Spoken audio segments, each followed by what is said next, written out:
New Year. Thank you for coming. I appreciate all of your attendance, and it's going to prove to be an interesting evening, a lot of fun. We've got some great speakers here. I just want to mention, housekeeping, the restroom is off the back there of the dining room. There's a swing door, and you can go through there if you need to. Sign in if you haven't already, because I do try very hard to remember everybody that's been here, but at some point in the evening, there's an overload, and I need your help by signing in. Quick note, kind of an important one. We made some changes on the website, and what you'll see when you go forward is that we've combined both the parent page, where the portal is, as well as the PA information. So instead of having 2 or 3 different places that you go to get all of that information, everything has been combined on that one parent link page. So once you sign in, you'll get to see PA events, you'll see news from the dean, you'll see my backpack, the Naviance. So everything is in one place now. And if you have any questions or having trouble navigating that, feel free to give us a holler. We can help you out with that, okay?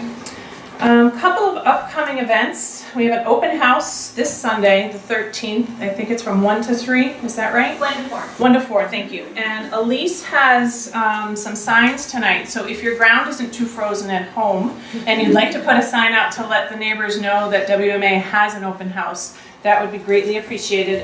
You can take them home tonight, and then the next time you're at drop-off, you can just leave them on the porch here. Yoga Social on the 26th, that's been posted and shared.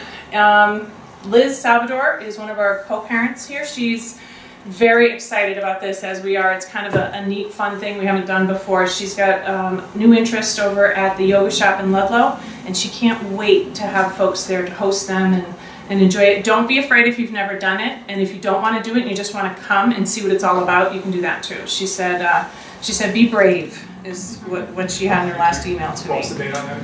It's the 26th. It's a Saturday, it's in the afternoon, and then afterward we'll have refreshments, some healthy cleansing juices and all that kind of cool stuff. Good way to get your new year started. Class of 2020 will have the college search kickoff February 19th. And the 26th is the snow date for that. I know you've already been getting correspondence if you have a junior, so just kind of make sure that's on your save the date kind of list. Something I'm just working on right now, I just was there last night at the Delaney Market. We're going to do a parent social on February 7th, I believe. And that will be, that is just kind of a tasting. You'll get a nice discount coupon that you might want to use for, say, Valentine's Day or something like that, but there'll be wine tasting, food tasting, and it'll just kind of be a time to meet some other WMA parents and get a feel for what they offer. They're opening 4 new businesses this year. They're going to be in Springfield, Holyoke, Westfield, and Wilbraham. So, come and check it out, and then maybe you'll be able to use your coupon at one of the new spots this year. We also have the Kang family hosting our Lunar New Year on February 5th. That's something I do need some parent volunteers for. You'll be helping with some games, some service for dinner and things like that. So please reach out if you're available that evening. All right, and then on the 21st of February, we have our next meeting, and I'm going to use that meeting time to kind of help promote our Atlas Fund. We're going to make some calls to folks that may not necessarily, we might not be on their page of interest right now, to help them remember about the giving culture that we'd like them to share in, and you get a little packet. So if you feel comfortable on the phone, kind of with the sales aspect of things, let me know. We can get you going. It's probably no more than 10 or 15 calls per person. We're not going to give you a list of 100 names. It'll be a pretty If you want to. Absolutely, if you want to. Anyway, going forward, we've got that kind of brings us to March, but we've got the faculty appreciation, the red and blue barbecue, prize day, and the middle school closing ceremonies. Those are all on our website. Those are some big ones that are a little further off.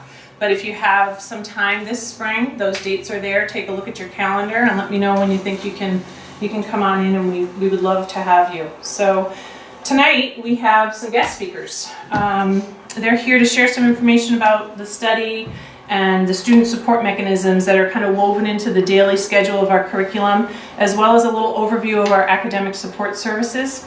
This choice topic came to fruition because Elise Dunbar had been speaking to some parents. Elise is our assistant admissions director here, and she had been talking to some parents, and they were kind of sharing that basically a lot of times as the kids get more and more independent, we know less and less about what they do, and this was a topic of interest for them. So we thought that we'd get some guest speakers in here to kind of share that with parents. And if other topics come up, I encourage you to share with me, or other interests, or other things you have questions about, because it helps me to decide what to bring to the meetings. So if you're thinking of other things, feel free to reach out, okay? So with great pleasure and thanks, I'd like to introduce our panel here, our two speakers. We have Liz. She's been with WMA List Windows, the Dean of Students. She's been here 8 years. She does wear other hats. She also teaches in the teaches a class of world history in the SEGS department. And she's responsible for basically maintaining the overall well-being of all of our students. She keeps really good tabs on everybody. So if you have questions, she can help you. Eric Kinbloom's our Dean of Studies. He's been at the Academy since 1997. His role, he oversees all the academic progress here. He teaches AP Economics, is that accurate? And then a varsity softball coach. Yes. So he has no free time, but loves what he does and is very good at it, so we're happy to have him here this evening. Melissa Wentz couldn't be here. She is the Director of Academic Services. She's new to our team. She came to us this fall, but she is available for questions or concerns. She said by email or give her a call. She's happy to answer. She came to us, I think, from Franklin Academy down in Connecticut, and she's been a very welcome addition to the team. So we are videoing the presentation tonight, and a link will be available for parents on the portal. So if you know anybody who did not get to be here and they want to, they can access it. Or if you just want to resource the information again afterwards, it'll be there for you. And there'll be a little Q&A afterwards, so if you have questions, you might want to make a little note to yourself as you go through. We'll let you have that time at the end. And without further ado, turn it over. Eric, Liz, thank you. Enjoy. I'm glad you guys made it out tonight, and it's really good that you're not in my class, because if you were, everyone in the back, I would be impressed. I was going to say, this is like my world history class. Empty seats here, but it's not uncommon to find distance between teacher and students, and we're comfortable with it, but we learn how to manage that. We're going to creep this way. Yes, we will. We appreciate you coming out tonight, and we actually really appreciate your curiosity as it relates to what we're going to talk about tonight, because as Liz and I were talking about with the help of Kelly, as well as Melissa, it really gives us a good thought process. I mean, we know what we do really well. We have things in student handbooks, we have curriculum guides, we have all this information, but when you have to present it to someone, it really makes you think, and how are we going to present it in a way that's understandable to you, and hopefully generate some good thought and some good questions. So I would like to say that this is a well thought out presentation, but it's not a well rehearsed presentation, and I give all the credit to Liz for developing the graphics, because if I had developed these graphics, it would be very plain and text-driven and boring. So Liz has brought some life to it here. And I think we want to talk about this in three ways. Our head of school often talks about not preparing the path for the child, but preparing the child for the path.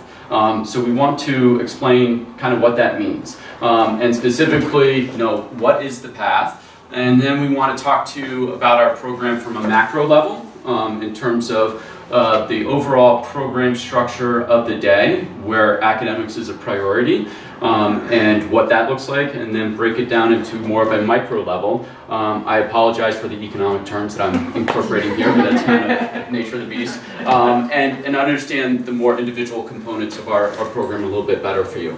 And keep in mind, as we talk about this, it's a boarding school environment, and I think we have a number of day parents here. But everything that we do encompasses the day students also within our boarding environment. And it's not uncommon for sometimes a day student parent to approach me and say, tell me a little bit about your boarding school setup, because they want some ideas in terms of maybe how to set things up at home. And it can be some good ideas for you guys to think about. So Liz, I think you said the first part. Our first one, so you see we've got our path here, or our road, and at the very end on the horizon we have the goal.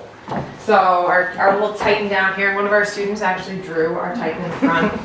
I asked her, I was like, I need a Spirit t-shirt design, and she just in about 5 minutes, maybe a little bit longer than that, but like within 24 hours just generated that. So we'll look for, she's gonna study art and Pixar. We'll be hiring her soon. So on the horizon, our goal for all of your children is for them to become independent. Obviously, all of your kids come in at a different level. There you go. They all come in at a different level of independence. So our program is structured to give the children different levels and different support systems, which we'll go into more, but overall, acquiring content knowledge, so basic math, reading, writing, research skills, critical thinking. Following with academic skills and work habits. So how are they studying? What's the best location for them to study? What's their time management skills? And then a variety of experiences. So both experiences with students in their classrooms. How do they work within a group? How do they work with a partner? When someone might not be pulling their weight in the group, what does that discussion look like? And then I would also like to add, the experiences go well beyond the classroom. It's experiences in the community, it's experiencing living away from home, it's experiencing interacting with adults, experiencing interacting with peers. So there's a whole plethora of experiences that the students are going through. I'm sorry, go ahead. No, that's okay. We're gonna go back and forth here. And then managing their mental and physical well-being. So our afternoon program is pretty much a large component of this, followed along with our counseling services. Being that when your child leaves here, that they're ready to go and be independent at the collegiate level. And then hopefully thereafter. I'm just going to pass out a little bit more detail about that particular bullet. Oh, please. I'll go back, yeah, Liz. As it relates to the general learning skills and work habits that we try to instill within students. Because we give very general terms, but I want to give you an idea. So when we talk about content and academic skills, that's really specific to classes. But when we talk about general, but when we talk about general learning skills and work habits, there's a number of categories, and they fall under personal responsibility, self-discipline, organization, thinking, communication, independent work, collaboration, perseverance, and alertness. So kind of gives you an idea of what we're getting at here. And we very specifically map out content knowledge and skills within content-specific classes. But these aren't really mapped out everywhere, but these are incorporated into every single class and interactions with kids throughout the academic day. So I just wanted to give you a little bit more detailed information in terms of what that means. So with this goal on the horizon, our program at WA is structured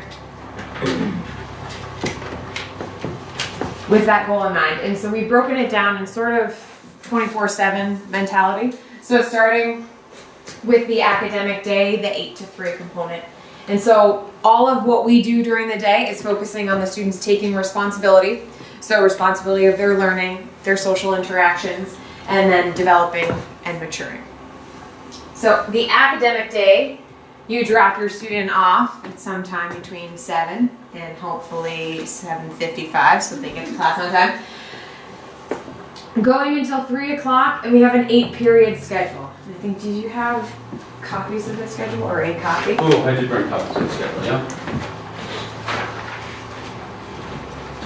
We do have a great color-coded schedule.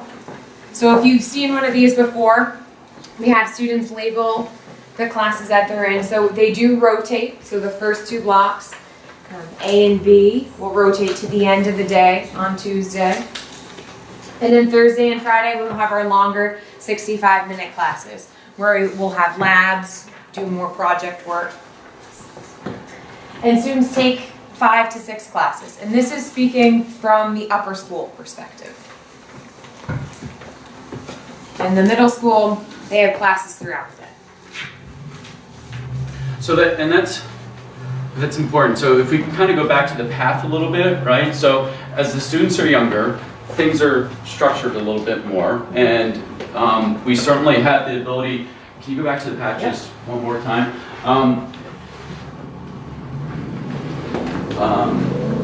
Back to. So within this path, as you can imagine, we have students come to us and they're at different places when they enter the path. A sixth grader that comes here is obviously going to have the least amount of content knowledge and academic skills, maybe work habits, a variety of experiences. Students who come a little bit later will have more of that, but even a student who comes in 9th, 10th, and 11th grade, they're going to have their own spot in the path. We have some students who come to us with unbelievable content knowledge, and we are looking for the highest level classes to be able to possibly challenge them.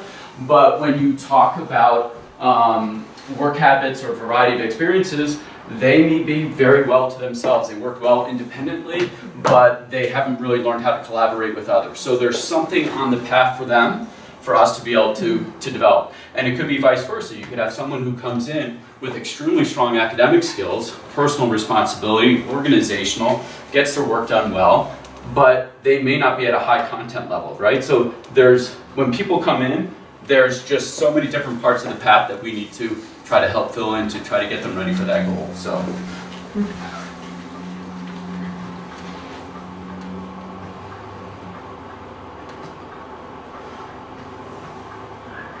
And the day continues into the afternoon. Into the afternoon program. So our afternoon program, it covers a lot of different opportunities. So mostly athletics covers, I'd say, probably 75% of the options. But then we also have music, arts programs, and then science programs that our kids can participate in. And then a few internships here and there with our marketing department, because the kids are better at social media than we are. We know that. So the schedule typically runs 3:30 to 6. Now that we're in the winter time with basketball court schedules, it stretches a little bit outside of that. And we have contests Wednesdays and Saturdays. It's the end of the day. So the goal of any of the afternoon program is to have the students work collaboratively in a team.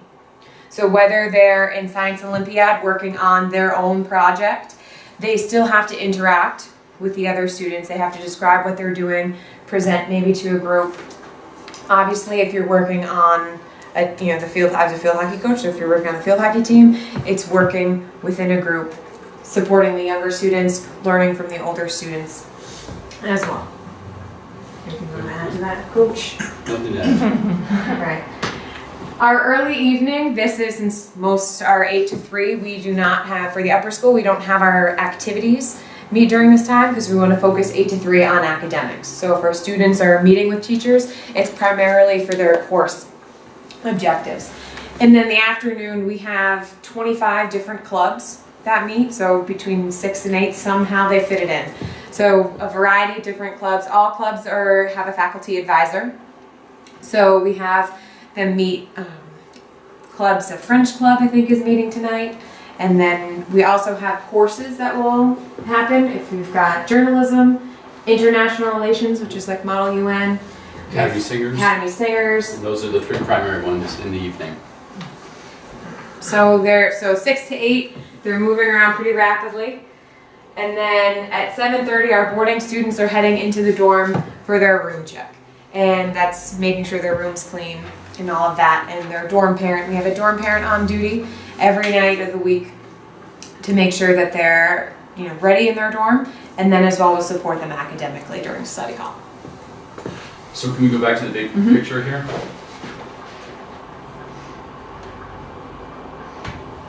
So within this macro level, so all our students are within this program, and it's within the academic day, and academics is a priority, but you also know from your children that the day is jam-packed. It's demanding, right? So inherently within this is they have to develop time management, okay? So that's another skill that we're looking for them to develop, and they're all at various stages of that.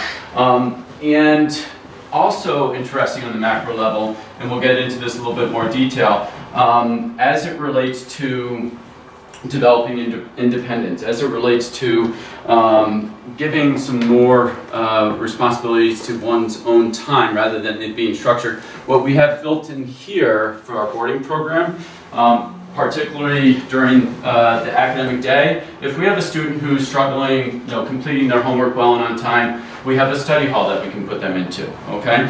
We also have the ability for them to seek extra help from their teachers if it's more related to academic skills and content. And in the evening, we have, and we're going to get into this a little bit more detail, and in the evening, we have honor nights, room study, and supervised evening study hall. It's various levels of structure and freedom that if they are doing very well academically, we loosen the reins a little bit. We back off a little bit. With honor nights, they can make some more decisions on their own with how they use their time in the evening. If they don't have a number of honor nights, their teachers are thinking they need a little bit more structure, they need to be in their room. If they're struggling, a little bit more greater than other students in terms of completing their homework well and on time, they're with me and my crew in the dining hall from 8 to 10, providing more structure. So I'm kind of getting into the micro, but I want you to understand that the big picture of the program, it's about trying to figure out when to loosen the reins to allow them a little bit more independence. When do we tighten up the reins because we see that they do need a little bit more structure during the day. Does that kind of make sense?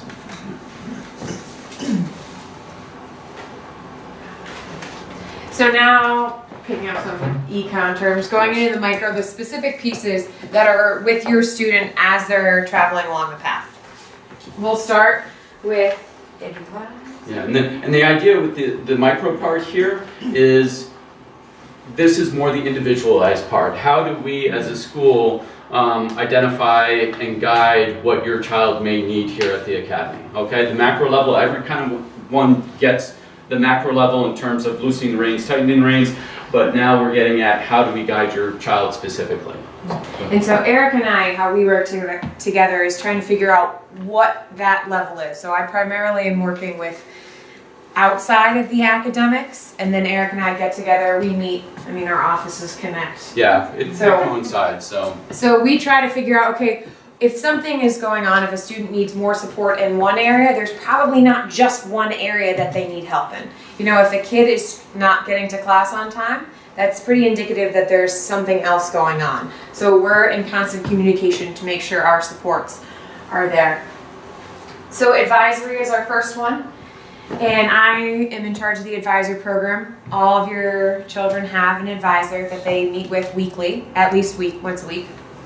Groups are intended to be small, so between 3 and 6 advisees per one advisor. And we pair faculty and staff, so just as many different kind of students we have. We have a variety of faculty that love very different kinds of things, can talk about different kinds of things. Some people that I'm trying to think, that love dogs, and kids will gravitate towards that, want to go and hang out with my dog all the time.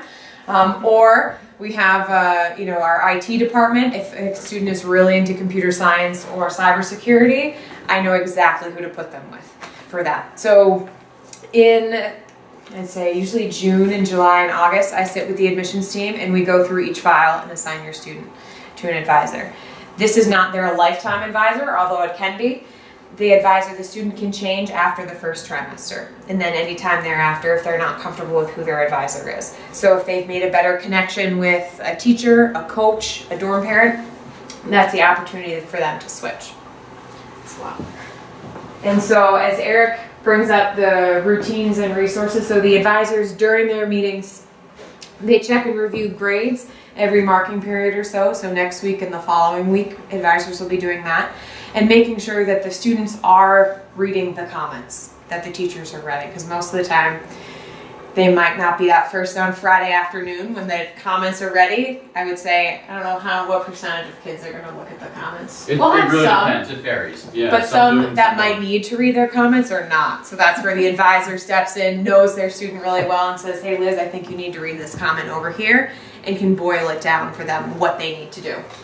So taking that resource of, okay, you do need to go to office hours. Can you keep right there for just a little bit? Yeah, so additionally in the advisor program, teachers may reach out to the advisor and encourage them to encourage their advisee to seek out extra help or office hours. So when we talk about encouraging about routines and resources, one thing that I got into the habit this year is using the initials RSR, and especially with the freshman class and something that we're going to talk about soon, freshman foundations is talk about what routines they're establishing to get their academics done.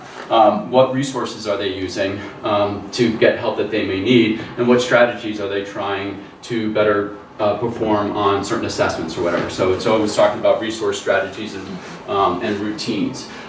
So yes, the advisor is kind of advising their advisees, but it's also teachers coming to them asking for a little bit of help if they sense something in the classroom. Sometimes it might be you contacting the advisor and saying, you know what, I just haven't heard much about my kid. They seem to talk less to me as they get older. Can you give me some input? Do you know if anything's going on?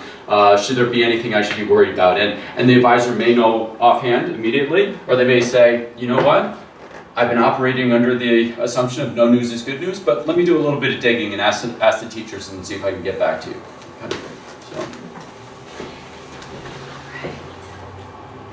So the next one going off of that is the teacher. So your student has anywhere from 5 to 6 teachers typically, unless they're doubling up in one area and they might have a couple less.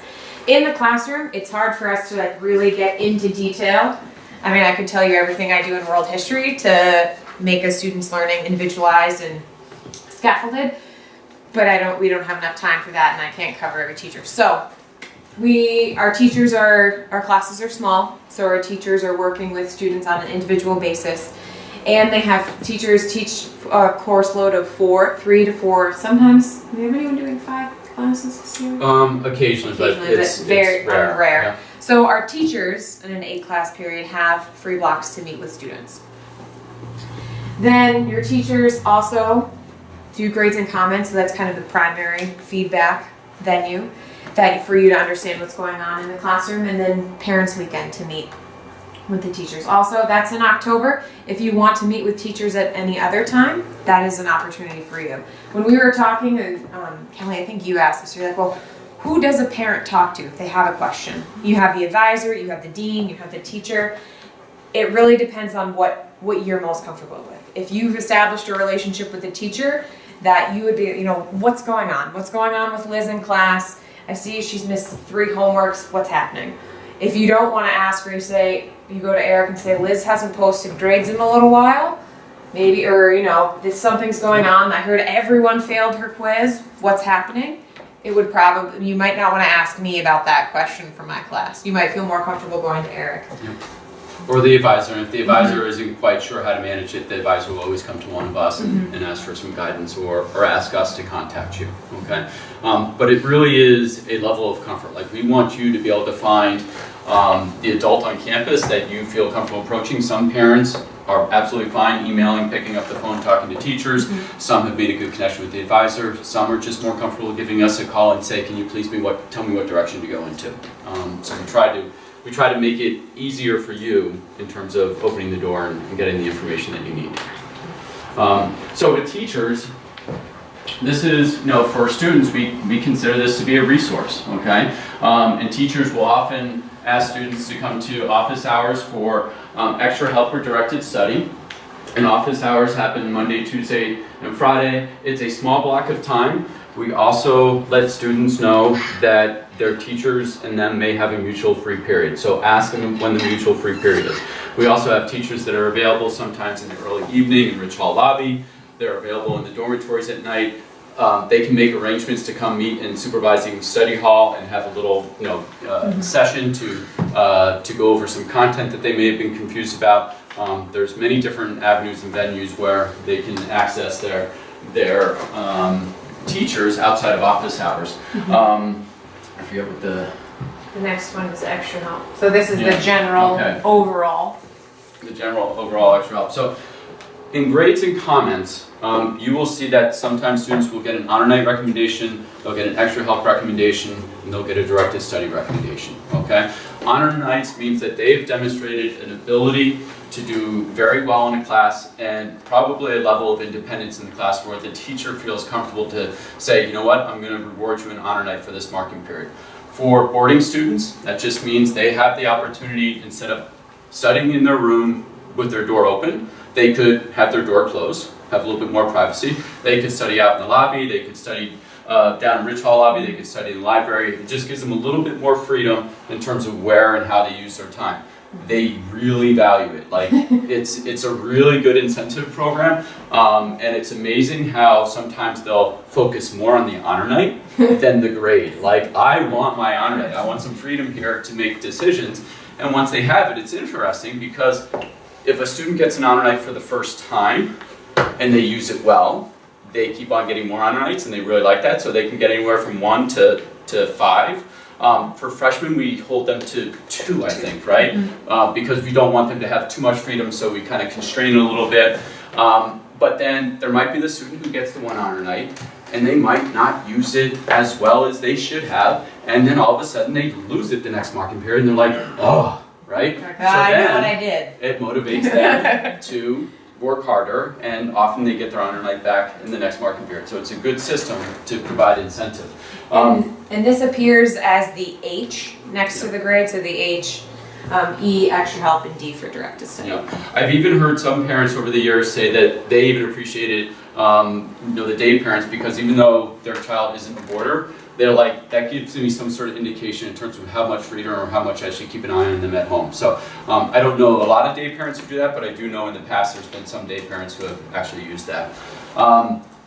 Extra help is a recommendation that the teacher can give the student.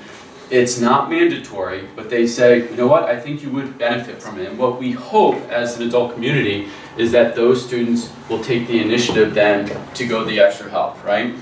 If we feel like they really, really need extra help, then they get the directed study recommendation, and that's a mandatory extra help. And we expect them to go see the teacher, have a schedule set up, and see them once or twice a week, either for extra help or a mutual free period. So there's different grades of support. That one's freedom, and one is more structure, and you need to come see me, and I'll help you break the ice. I'm not that scary adult that you think I am. We'll get some work done together. We'll help learn the content more and the academic skills together. And that was that. What's next? Specific courses. Yes. So freshman foundations, and the health curriculum as well. So new 9th graders, or I should say all 9th graders, and when I say new 9th graders, that also means the middle school students who come up from 8th grade into 9th grade, all take a course called Freshman Foundations. That's in the first trimester. As I mentioned before, we try to focus on routine strategies and resources. We do a little bit with Carol Dweck's mindset curriculum. We want students to know that they can grow their intelligence and it's not fixed. And with determination and perseverance and learning from your failures, that you can actually learn to do better. The study skills are also incorporated, and we're trying to refine that a little bit in terms of actually making it a little bit better. There's a lot of great new information from cognitive scientists, learning specialists who study the brain, and right now we do use a lot of resources from colleges, because they have these study skill sets that they will actually provide freshmen in colleges. That includes note-taking, organization, things like that. But the cognitive scientists in the world, they're learning a lot more about retrieval practice and spacing of studying and curriculum. And so we're trying to learn more about that. So this study skill portion of Freshman Foundation, it's going to be evolving. And with the help of teachers too, and talking to them about, you know what, we need to forget to remember. We need to, in terms of retrieval practice, there's a number of different things that we can do. When I say retrieval practice, it's like flashcards. And it's not just using flashcards haphazardly, but there's a very specific way to use them, like more flashcards is better, like constantly shuffling them, like don't flip it over too soon, like you really want to struggle and think about it before you flip over and look at the answer, and techniques in terms of how to do that to get things into long-term memory. It's also partially just structured time in study hall, and there's also the beginning of the health curriculum that happens in Freshman Foundations. Oh, and the other thing for the 9th grade boarders, they're with me for the first marking period over in the dining hall, because again, it's about structuring their time in the evening, and we want to make sure from 8 to 10 that they're studying and that their phones are all collected at a table.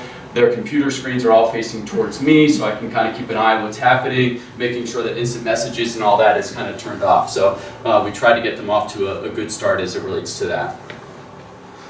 All right, so with the academics, you can't, as we said before, you can't just think about coursework alone. You have to pair it with social emotional learning. So we have Tess Presnell oversees our health curriculum. She's our school counselor. So the students have a little bit in their freshman year. Sophomore year, they have, what's the word I'm looking for? Presentations, workshops that will happen. We have one coming up in February about mental health, and then at the end of the year in June, that then segue into the junior health curriculum. So we have it staggered for the students. So we found that sophomore year there was a lot of coursework that they had to get done. So we pulled it out of the academic day into an afternoon program and event. And during the health courses, focusing on mental health, so the anxiety that comes with test taking, time management, stress, and what are the best ways to work around that. And this also we have Jeff Rodabedian teaches it, and Tess teaches a lot of the classes as well. So that gets her in front of the students as, this is who I am as the school counselor. So the students know her not just as someone off in an office, but interacting with them. All right, so next we have study hall, which we've talked about briefly already. Structured, once again, we have daytime study hall and evening study hall. So during the day, that is structured time that the dean's office assigns a student after we've seen that they need a little more help during the day. That free period, they were down in the spot playing too much ping pong, and now they need to be in the classroom getting some work done. Right. So to give you an idea in terms of the process that I go through to identify those students, obviously if a student has a D or F, they are going to be in structured study hall. So if a student has a grade in the C range, I really dig into the comment and I try to figure out, are they getting a C because they are struggling with getting homework done well and on time?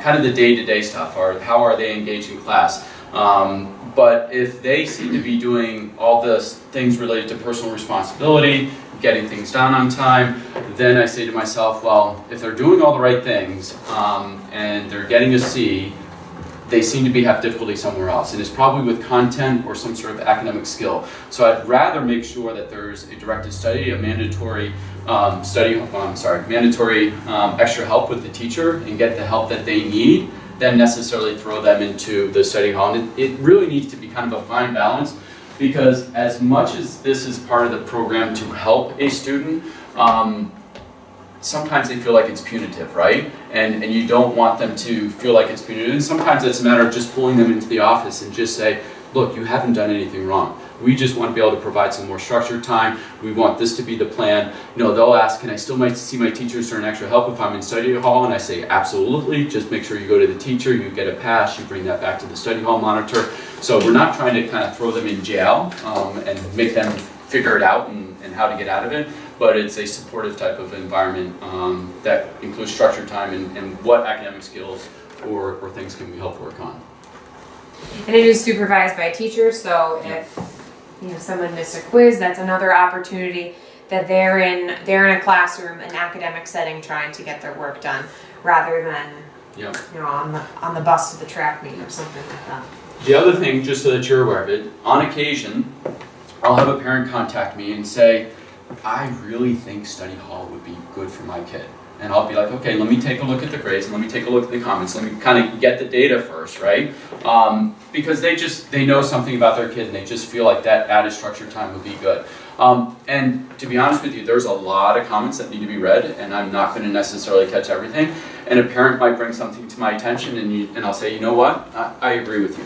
But I want it to come from me and not the parent, because I don't want the child and the parent to develop a tough relationship because mom and dad are looking out for child, they're contacting Mr. Kimbling, telling me to put in study hall, what's going on here, right? So I try to preserve the relationship with you and your child, and I have the conversation with the child and say, I want to give this a try. And here are some goals that we're going to try to set, and if you reach these goals, we will certainly talk about you being out of study hall the next marking period. So again, it's always that give and take and trying to find the right balance in terms of motivating them without discouraging them, and trying to just get them to that level that they need to be. So we've talked about evening study hall already a little bit. The students, if they are not in direct or sesh, which is Eric's group in the dining hall, they're in their dorm. The door is open. They're working at their desk. They are not in their bed. Sometimes they'll listen to music. We encourage them to have, because the studies have shown that music helps, but obviously not with a lot of lyrics. That might be distracting. Mm-hmm. And the dorm parent monitors that. So they're going around checking on the students, making sure that they're getting some work done, that the cell phone is away, that they're not distracted a lot by YouTube. And then also the dorm parent, they're teachers and they work at the school. So if I'm, when I was on duty, I would have kids come and work with me, or if, from other dorms come in. So it's another opportunity touch point for students to see their teachers. And also, in the supervised evening study hall, which is a different component, we do have writing center tutors and math peer tutors, so that with they're in their room studying for study hall, they can get a pass from their dorm parent and come down and get help from a math peer tutor or a math writing center tutor. One thing I want to add, because there's a lot of day parents here, right? So if I had an ideal world and I had a bigger dining hall where each student could have their own table, I probably would love to bring every single boarding student down into the dining hall, have their own table, and study.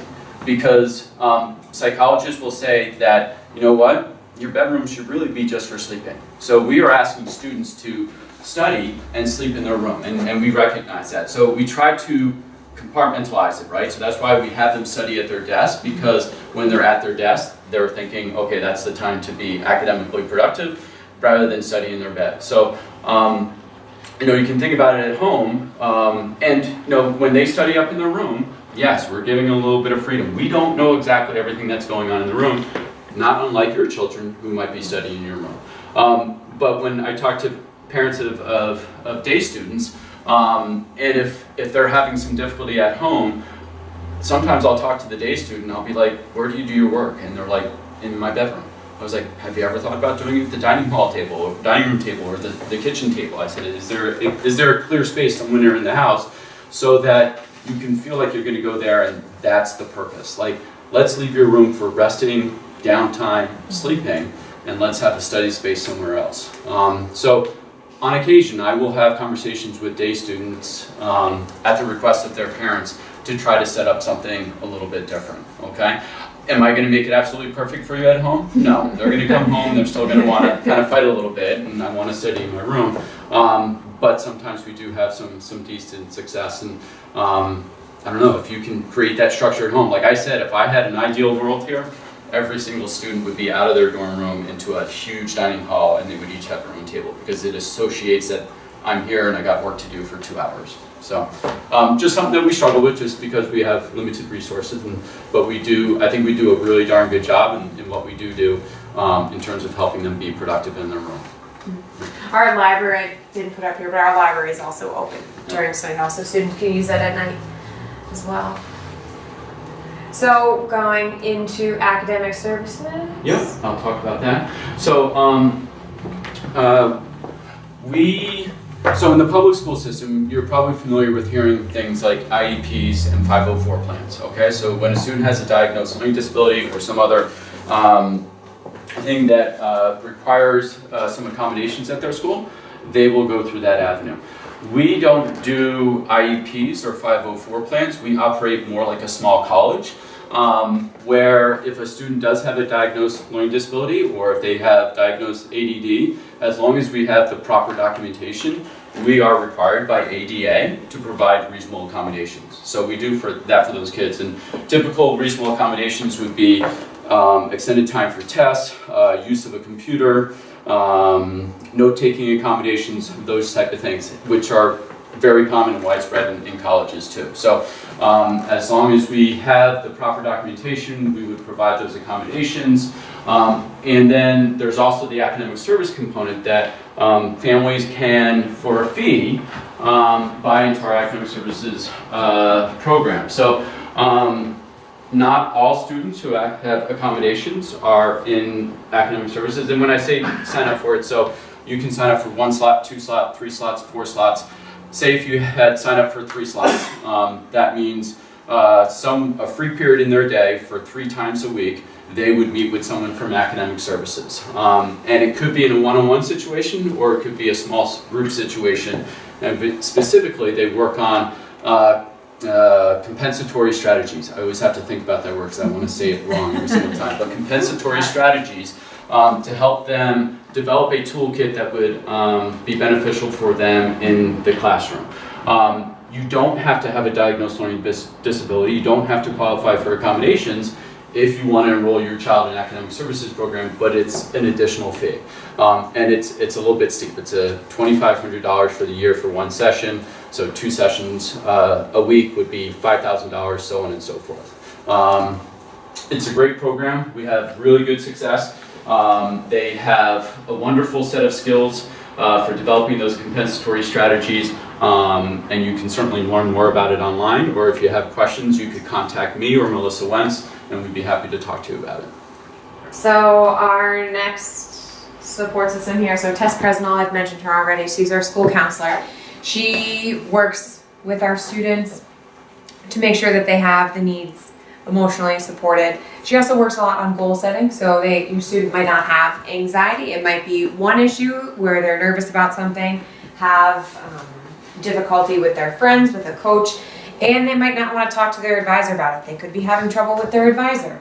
And so then they can meet with Tess. Students will send her an email to set up an appointment. It could be once or twice that they see her, or it could be on a regular basis. So she has a lot of students that she might check in with once or twice, and then they'll pop in. She also is a dorm parent in Wallace Blake, so she's on campus often with her and her husband, and her husband Craig works in our academic services department.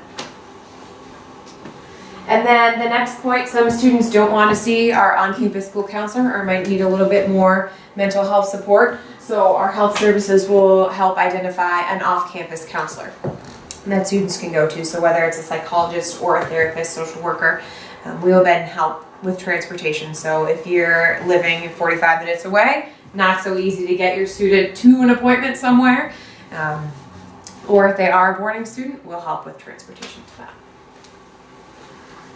And then the last part, we threw ourselves in there too, because why not? So Eric and I, we work with everybody, and we work with the entire support team, kind of going back here. Working with everyone to make sure that your student has the best experience. Yeah, I mean, one of our roles, whether it be academics or whether it be discipline or social emotional, just well-being of your child, it's helping with the interactions between you, your child, and the teachers, the advisor, so on and so forth. So sometimes our job is just connecting the people who need to talk or getting the information for you. So yeah, so we welcome to hear from you. So I hope this was helpful. And you know, one thing I'd like to kind of close with is that as a parent, I know how difficult it is to have. I had one child who would say a lot. I have another child who really doesn't say a lot, and to kind of be in the dark and not really know everything. And each parent is a little bit different. Some parents want information. Other parents, they kind of just drop their kid off and just say, take care of them, I trust you, we know that they're in good hands, and we just hope that they make good decisions. To kind of give you, I'm a product of boarding school. I went to a private boarding school down in New Jersey. To kind of give you a sense, my father, he went to Culver Military Academy out in Indiana. He wanted to send me to Culver Military Academy. I said, I'll go to school, but I don't know if I want to go to Indiana. I'm from New Jersey, and I don't know if I want to be in a military school. And he's like, okay. So we looked at some schools nearby, and I went off to a boarding school. And I still remember when my father dropped me off, and he was one of those people who put the full trust into the school, and he said, and I forget who he said it to, it must have been a dorm parent because he was dropping me off, and he says, if my kid gets in trouble, make sure he gets the consequences he deserves. And I heard that, and I was just like, oh, okay. And that was him. My mom, on the other hand, she wanted to know information, right? So I was homesick like you wouldn't believe for the first week and a half of school because I got dropped off for preseason football. I was the only freshman on a postgraduate laden team, just getting tossed around like a wet rag. And I would call home and say, I don't know if I can do this, I'm crying.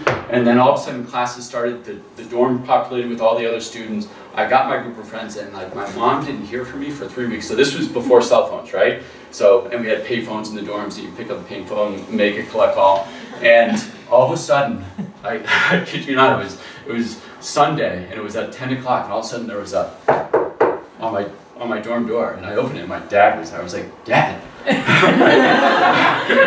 And he goes, look, he's like, I'm fine, but your mother is a wreck. And he goes, without fail, moving forward, you will call home at 10 o'clock every morning on Sunday before we go to church and talk to your mom. I was like, you got it. So she wanted more information, and she probably would have liked more information from teachers and everything at school, but I think my dad was just kind of putting up the wall a little bit and say, look, no, he's got to learn how to grow up, and he'll make some mistakes, and they'll help him out, and they'll guide him, and all that stuff. So, but we also know that that's not the path for all parents, and that some parents want some information, and we get that. So, you may be nervous about approaching people at school because sometimes parents will say, I don't want to be that parent. We get it if you want information. So find the right person that you feel comfortable with, whether it be a teacher, the advisor, someone in the dean's office, so that we can do a little bit of digging and maybe help get some lines of communication and get information that you may need. Awesome. Thank you very much. So I did promise Q&A. We are getting towards the end of our evening, so if we could just have a few minutes. If there are questions, please feel free to give a hand, and I'll let you guys go ahead and answer what you can. It was super thorough, super helpful. I can't even imagine. I had like 4 questions that got answered as I was going through it. But if you do have them, please feel free to ask. So, anybody? Yeah. I have a question. So my daughter Asha, I'm a parent of 11th grader who has navigated the directed study and office hours thing beautifully. However, sometimes occasionally says that depending on who's in there may be an overwhelming of like higher level kids, AP students and things like that. So sometimes there's a struggle of using the teacher's time wisely. How do we help her? How do we answer that?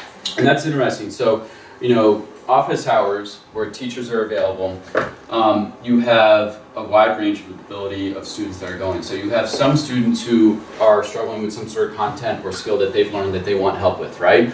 But you also have students who may be in an AP or an honors level course, they want the 99% or 100. So they are there kind of in a competitive way, trying to get more information and help from the teacher so that they can maximize their achievement. So they can be 2 different sets of things kind of competing for the teacher's time. You're absolutely right that sometimes it can be pretty crowded. It tends to be math, tends to be the most crowded. So I don't know what class specifically you might be talking about, but it does tend to be math.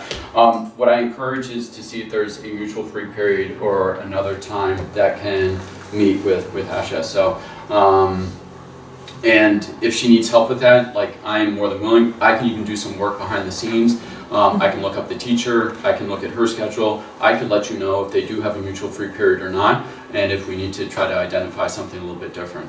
The other thing that sometimes helps is some students, it's nice when they get direct help from the teachers, okay? But if we're having trouble coordinating schedules, sometimes we can find a math peer tutor that has a mutual free period. They can meet once or twice a week, and we can do that too. So if you want to send me an email, let me know the class. I can do some work behind the scenes and just let you know if there's conflicting schedules that are really difficult. It also could be another teacher who teaches the same subject. Yeah, exactly. On that end, that has the free period too.